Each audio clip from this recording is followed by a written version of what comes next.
She is the professor, right? She will do everything for me. Hello, welcome back to my YouTube channel. Duty കഴിഞ്ഞിട്ട് full എടുക്കട്ടെ? എടുത്തോ. ചേച്ചി പോലെയല്ല അടിക്കട്ടെ. നമുക്ക് കുറച്ചെടുക്കാം. ഇനി വേണമെങ്കിൽ ആർക്കെങ്കിലും വേണമെങ്കിൽ അവർക്ക് പഠിച്ചു കൊടുക്കാമല്ലോ. ഇത് പിന്നെ കുഞ്ഞിത്തലയല്ലേ, നമുക്ക് ഡെവലപ്പർ കുറെ എടുക്കാം. ഡെവലപ്പറാ കുറെ എടുക്കണ്ടേ? തൊളയായില്ല. കോൺസ്റ്റിപ്പേഷനാ. ഇത് കണ്ടപ്പോൾ നിങ്ങൾക്ക് മനസ്സിലായല്ലോ, ഞങ്ങൾക്ക് രണ്ടുപേർക്കും കളർ അടിക്കുന്നതിനെ കുറിച്ച് വലിയ പരിജ്ഞാനമൊന്നുമില്ല. പാർലറിൽ പോയി കളർ അടിച്ചിട്ടുണ്ടെന്നല്ലാതെ ആർക്കും ഞാൻ ഇതുവരെ അടിച്ചു കൊടുത്തിട്ടില്ല. എനിക്ക് നമ്മുടെ അലുമിനിയം ഫോയിൽ ഒട്ടിച്ചു വെക്കണ്ടേ നമുക്ക്? അത് ഒട്ടിക്കാം. അതപ്പോ തേക്കുമ്പോ ഇവക്കറിയാമെന്ന് വിചാരിച്ചിട്ടാണ് ഇവള് പറഞ്ഞപ്പോൾ ഞാൻ ഓക്കെ പറഞ്ഞത്. പക്ഷെ ഇവള് വന്നു കഴിഞ്ഞപ്പോൾ എനിക്ക് മനസ്സിലായി ഇവക്ക് എൻ്റെ അത്രയും പോലും ഒന്നും അറിയത്തില്ല എന്ന്.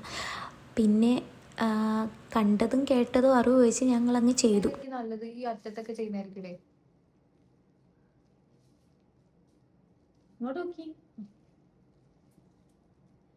ഇവിടെ നിങ്ങൾ എത്ര സ്ട്രക്സ് ചെയ്യണം? അയ്യോ, അങ്ങനെയൊന്നും എനിക്ക് അറിയത്തില്ല തള്ളേ.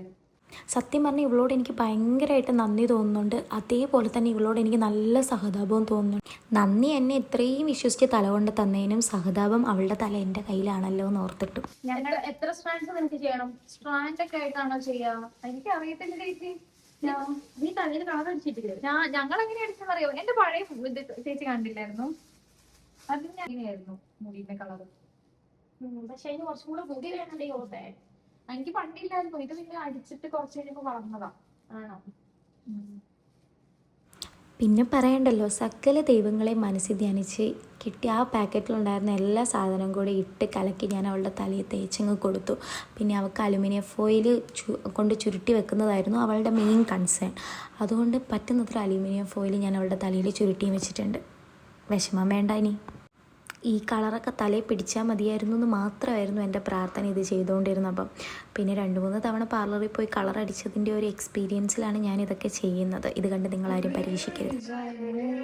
എന്നാ വേണ്ടേ? നല്ല തലയിൽ സൂപ്പറാ. ഇനി ഇതൊന്നും കൂടെ അടിക്കണം. ഇനിയും അടിക്കണോ? ഇങ്ങനെയൊക്കെ ഞാൻ ചെയ്ത് കണ്ടിട്ടുള്ളത്. നോട്ടെ പ്രൊഫഷണലേ. ഞാൻ ചേച്ചിനെ പ്രൊഫഷണൽ ആക്കും. ഇത് ചേച്ചിയുടെ ഒരു കുലത്തൊഴിലാക്കിട്ട് ഞാൻ മാറ്റും. എന്നിട്ട് നമ്മളെന്നിട്ട് നാട്ടിലൊരു കട തുടങ്ങും. വേണ്ട. എന്നിട്ട് ആ കട തുടങ്ങിയിട്ട് ആ കടയിലെ ക്യാഷ്യറായിട്ട് ഞാനിരിക്കും. വേണ്ട, എനിക്ക് നഷ്ടം വരും. അതെനിക്ക് വല്ലാത്തൊരു നഷ്ടമായിരിക്കും. ഇതിനെ കാൽക്കുലേറ്റർ വെച്ച് കുട്ടിക്കണം.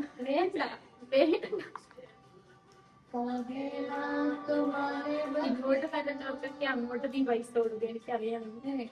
പാവപ്പെട്ടവരാണെങ്കിൽ നമുക്ക് അങ്ങോട്ട് കൊടുക്കാമല്ലേ.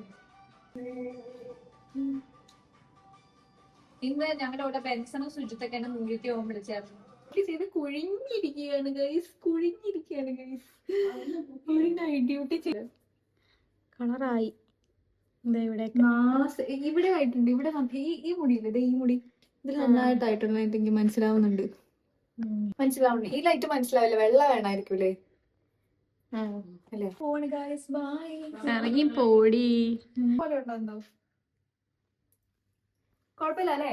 ഇല്ല, സുന്ദരിയായിട്ടുണ്ട്. വെയിലത്ത് വെക്കുമ്പോ സെറ്റ് ആവുമായിരിക്കും അല്ലേ? അപ്പൊ ഞാൻ പോകുന്നു. ബൈ. രാത്രി ഓപ്പൺ പറയണം. Okay, bye. ഇത് കോംപ്ലിമെന്ററി ഗിഫ്റ്റ് ആണോ?